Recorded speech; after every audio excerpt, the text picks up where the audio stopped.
요한복음 2장 말씀 우리가 1절부터 11절까지 말씀을 보게 되면 예수님께서 갈릴리 가나에서 행하신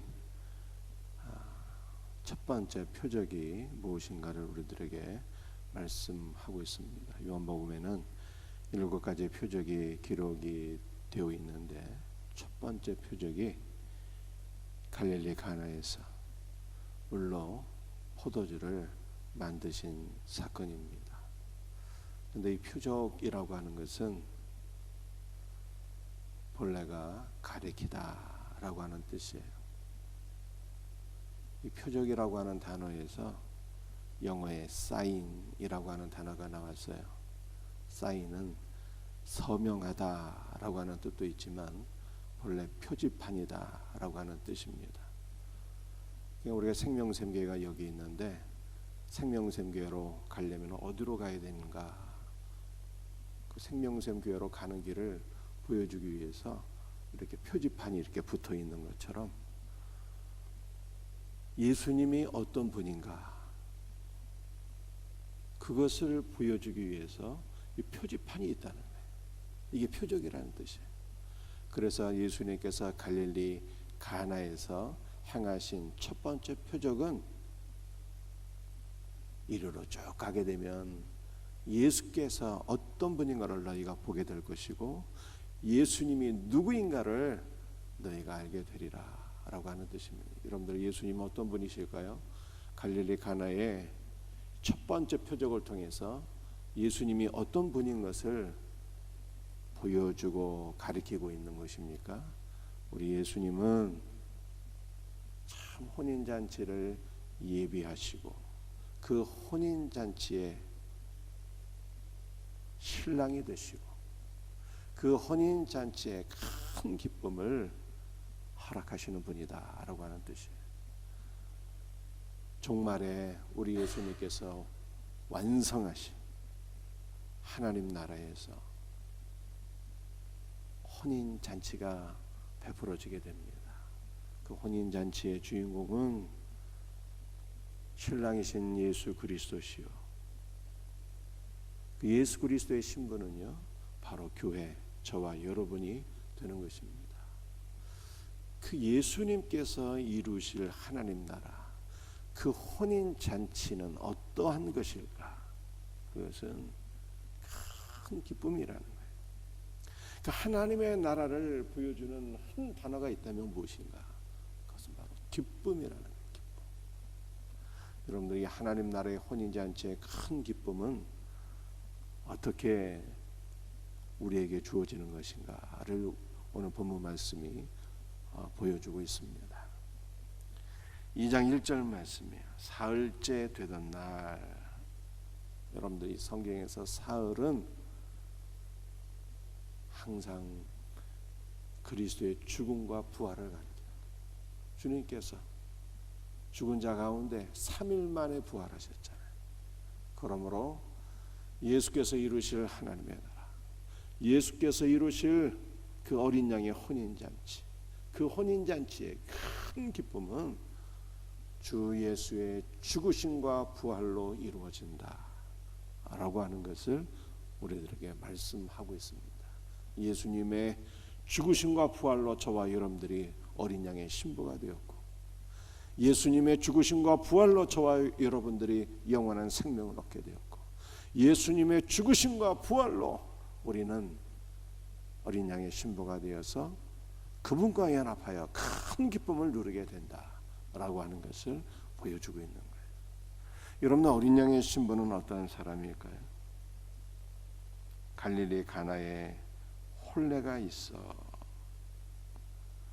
여러분들 이 갈릴리 이 가나 지역이잖아요. 갈릴리 지역을 성경에서 무엇이라고 표시를 하고 있습니까? 이방의 갈릴리여, 그렇게 말씀. 이방의 갈릴리에 생명이 비추게 되었고, 이방의 갈릴리가 어린 양의 혼인잔치에 동참하게 될 것이다 라고 하는 말씀인 것입니다. 유대인들은 예수 그리스도를 불신하고 배척하고 죽이게 되었잖아요. 예수 그리스도를 믿고 예수 그리스도를 영접하지 아니하고 그를 배척하고 버림으로 말미암아 그리스도의 구원의 은혜가 이방인에게로 주어지게 된다고 하는, 복음이 이방인에게 전파되어서 바로 저와 여러분들이 주 예수 그리스도를 믿고 영접하여서 어린 양의 혼인잔치에 동참하게 되고 어린 양의 혼인잔치의 신부가 되고 그 혼인잔치의 기쁨을 누리는 복이 바로 우리의 것이 된다라고 하는 것을 보여주고 있는 말씀입니다. 여러분들, 이 혼인잔치의 큰 기쁨, 이것은 어떻게 준비가 되는 것일까요? 먼저 그리스도의 죽으심과 부활이 있고요. 이 첫 번째죠. 사흘째 되던 날. 그 다음에 포도주인 것입니다. 3절에 이렇게 말씀하고 있어요. 자, 먼저 2절 말씀 보시겠습니다. 예수와 그 제자들도 혼례의 청함을 받았더니, 우리 예수님께서 혼인잔치에 청함을 받음으로 말미암아 그 혼인잔치에 큰 기쁨이 넘치게 되었더라, 이렇게 말씀하고 있어요. 여러분들, 예수님이 없는 기쁨은 있을 수가 없습니다.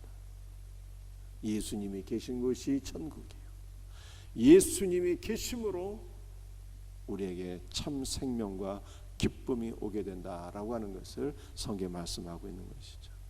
종말에 주께서 이루실 어린 양의 혼인잔치에는 예수님이 단순히 그곳에 계신 것만이 아니라 그분이 신랑으로 참여하고 우리는 그리스도의 신부로 그 혼인잔치에 참여하게 된다, 이렇게 성경에 말씀하고 있는 것입니다.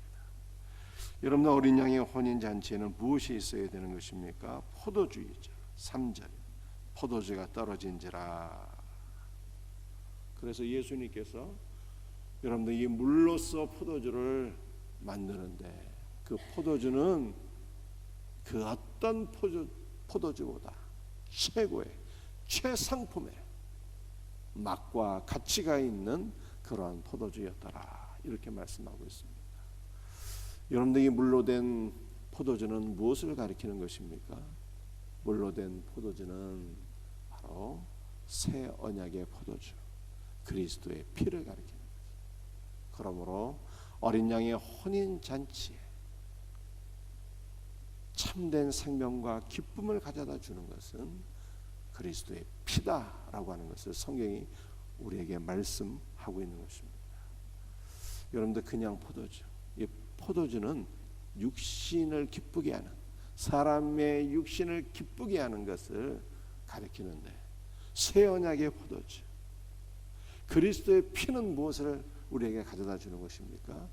우리 영혼과 마음의 생명을 가져다 주고 우리 영혼과 마음을 정결하게 하고 우리 영혼과 마음의 참 기쁨을 가져다 주는 포도주이다 라고 하는 것을 성경에 말씀하고 있는 것입니다.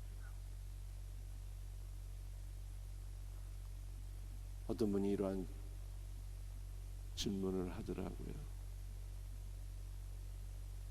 죄에 대해서 말씀을 공부하는데 죄인이라고 하는 것을 자꾸만 생각하니까 마음이 슬퍼지고 우울해지고 그런 것을 느끼게 된다고. 여러분들, 우리가 죄인인 것을 깨닫는 것이 신앙생활의 원스텝인데요, 첫걸음인데, 그러나 우리는 단순히 죄인이 아니라 피로써 죄를 사함받은 죄인인 거예요. 피로써 죄를 사함받아서, 그거 얼마나 감사합니까? 그러므로 우리 영혼에, 우리 마음에 참 기쁨이 많아요. 용수좀 치는 거죠. 여러분들, 죄를 사함받지 못하면 어떻게 되는 것입니까? 그리스도의 피가 없는 자는요, 어린 양의 혼인잔치에 참여할 수가 없어요. 하나님 나라에 참여할 수가 없어요. 어린 양과 하나됨을 누리지 못하는 거예요. 피가 없는 자는 어떻게 되는 것입니까? 죄의 싹은 사망이잖아요. 영원한 사망, 지옥 불못에 떨어지게 되는 거예요. 사우나 아무리 좋아해도 사우나 속에 길어야 10분, 20분이지요. 1시간 이상 있을 사람이 없어요. 그런데 어린 양의 피가 없으면 영원한 사망, 지옥 불못에서 아무런 소망도 없는 곳에서 영원한 형벌을 받아야 되는데, 그야말로 절망인 거죠. 절망. 그런데 우리는 어린 양의 피로 말미암아 모든 죄를 사함받게 되었고 하나님 나라의 백성이 되었을 뿐만 아니라 어린 양의 혼인잔치에 참여하게 되는데 그리스도의 신부가 되어서 그와 연합하여서 그의 품에 안겨서 영원한 생명을 누리고 영원한 기쁨에 동참하게 되니, 이것을 생각하게 되면 우리는 자다가도 벌떡 일어나서 기뻐하고 감사하고 춤춰야 되는 거예요. 그러므로 어린 양의 혼인잔치는 그리스도의 죽으심과 부활이에요. 어린 양의 혼인잔치의 그 큰 기쁨은 새 언약의 포도주 그리스도의 피로 이루어진다 라고 하는 것을 성경이 우리에게 말씀하고 있는 것입니다. 여러분들이 이 어린 양의 혼인잔치에서 무엇이 우리에게 큰 기쁨을 가져다 주는가? 그리스도의 말씀에 대한 순종이에요.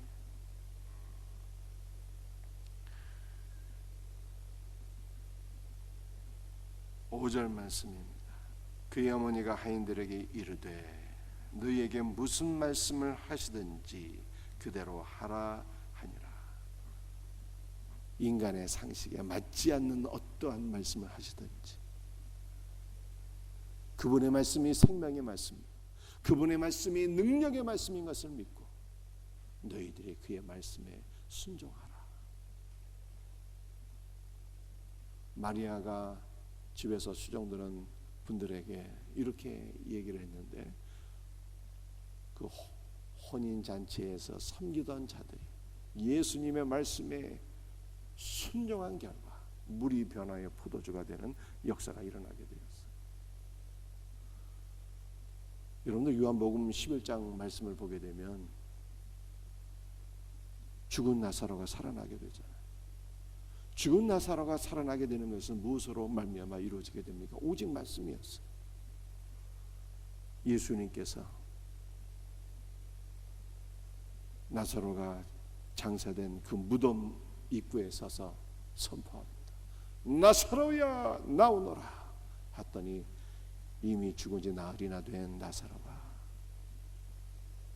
다시 부활하게 되지 않습니까? 이것은 종말에 있게 될 우리들의 부활을 보여주고 있는, 우리 주님께서 다시 재림하셔서 우리들의 이름을 불러주시며 아무개야 우리의 이름을 불러주실 때 우리의 죽은 몸이 다시 부활하게 될 것을 보여주고 있는 것이죠. 그런데 그 놀라운 생명의 역사가 있기 위해서 주님의 말씀에 순종하는 일이 있게 되었어요. 무엇을 순종한 것입니까? 돌을 옮겨 놓으라 말씀하셨잖아요. 무덤 입구를 막아놓은 그 돌을 옮겨, 주님 벌써 죽은 지가 나흘이나 돼갖고 저거 옮기게 되면 썩은 냄새가 진동할 텐데요. 인간의 상식으로는 맞지 않는 말씀이에요. 그러나 주님의 말씀에 순종하게 되었을 때 나사로가 부활하게 되는 역사가 일어나게 된 것이죠. 여러분들 주님의 능력, 주님의 생명, 주님이 주시는 큰 기쁨, 이거 체험하기 위해서는요 주님의 말씀에 순종해야 된다. 여러분들 우리는 무엇을 순종해야 되는 것입니까? 참 생명을 얻기 위하여 우리는 무엇을 순종해야 되는 것입니까?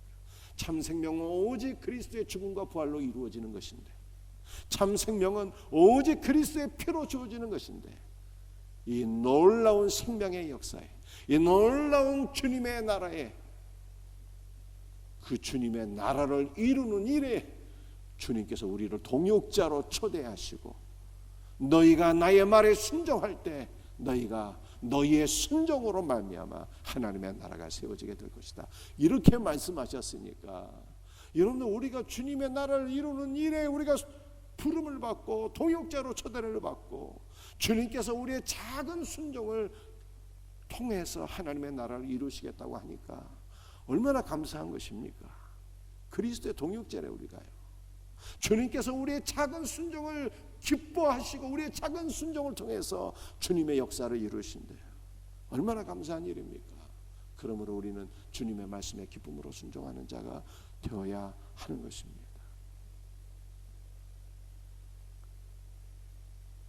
하나님의 나라는 주님의 말씀으로 이루어지잖아요. 그런데 하나님의 나라가 주님의 말씀으로 이루어지는 일에 우리의 작은 순종들이 필요해야 돼요. 기도의 순종이 있어야 되고요, 사랑의 순종이 있어야 되고요, 섬김의 순종들이 있어야 돼요. 여러분들 오늘 주님의 말씀이 무엇입니까? 정결 예식을 위하여 사용하는 항아리가 있는데 이 항아리 가득 물을 채워둬라, 연회장에 갖다 주어라. 주님께서 이렇게 말씀하셨어요. 여러분들 이러한 것들이 수고요, 헌신이요, 섬김이잖아요. 여러분들 주님께서는 우리의 섬김을 통해서 하나님의 나라를 이루신대요. 그러므로 우리는 하나님 나라를 위하여 순종하는데 기도의 순종이 있어야 되고, 사랑의 순종이 있어야 되고, 섬김의 순종이 있어야 되는 것입니다. 우리의 작은 섬김과 우리의 순종을 통해서 하나님 나라가 세워지고 주님께 영광이 되는 이 놀라운 역사가 우리 모두에게 경험되어지기를 주 예수의 이름으로 축복합니다. 여러분들 갈릴리 가나의 혼인잔치는 하나님 나라의 영원한 종말에 있게 될 어린 양의 혼인잔치를 예표하는 거예요. 그 어린 양의 혼인잔치는 그리스도의 죽으심과 부활로 이루어지고 새 양의 포도주 그리스도의 피로 이루어지는데, 이 놀라운 하나님의 나라에 우리의 작은 순종이 필요하고 우리의 작은 순종을 통해서 주님은 하나님의 나라를 이루신다라고 말씀하고 계세요. 그러므로 주님의 말씀에 언제든지 기쁨으로 순종하고 하나님 나라를 이루기 위해서 늘 수고하고 섬기며 봉사할 수 있는, 기도할 수 있는 우리 복된 성도들 되시기를 예수 그리스도의 이름으로 축복합니다. 기도하시겠습니다.